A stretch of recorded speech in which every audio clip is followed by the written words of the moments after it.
If you need to unlink a bank account from your Truist account, follow these simple steps to ensure the process is completed smoothly. Step 1. Log into your Truist account. Open the Truist website or mobile app and enter your login credentials to access your account dashboard. Step 2. Navigate to Account Settings.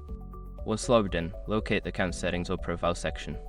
This is typically found in the menu or under your account name. Step 3. Select Linked Accounts. In the Account Settings, look for an option labeled Linked Accounts or Bank Accounts.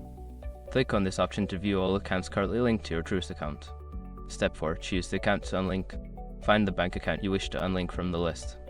Click on it to access more details and options related to the specific account. Step 5. Confirm unlinking. Look for an option to unlink or remove the account. Follow the prompts to confirm your decision, ensuring that you understand any implications of unlinking the account.